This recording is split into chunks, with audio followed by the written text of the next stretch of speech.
What do you do when your heart's desire is to be obedient to the Lord, but you're not really sure if you are being obedient? He hasn't said anything to confirm it, and you're kind of just waiting around to see if you were being obedient. The Lord brought me to the woman in 1 Kings 17 whose food was running out, and Elijah asked for her last.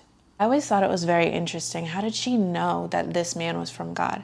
I'm a mother. If a stranger came up to me and said, bake me some bread, and I only had a little bit left for my son, I'm going to be like, you can kick rocks. Like, I'm going to make some for my kid and then we out.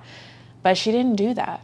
There had to be something within her that felt like it was right, but honestly wasn't sure. He said, Diana, what if it's that I bless your heart posture in respect to obedience than the very act of obedience itself? We always hear these grand messages about obeying the Lord, but most times we're feeling our way around in the darkness, not really knowing if we are being obedient or not until after the fact. What if he blessed her with the continuous oil simply because she was willing to obey if the command was from the Lord?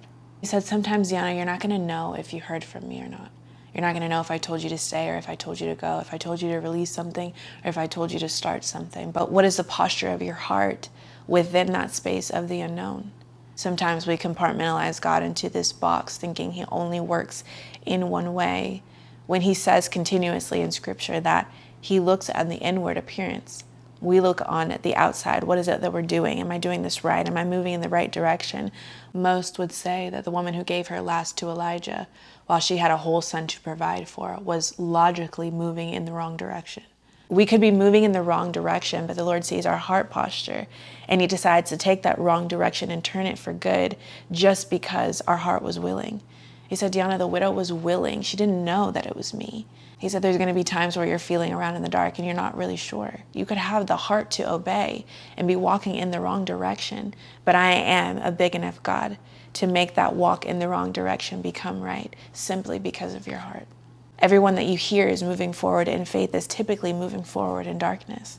They're not always sure, but I am a God that's bigger than your inability to be sure. Are you obeying just to get something or just to be rewarded or just to brag? Or is your heart posture saying, Lord, I'm willing to follow you wherever you tell me to go, no matter how crazy it looks, even when I'm unsure? My heart is saying that I'm willing because that's what I see.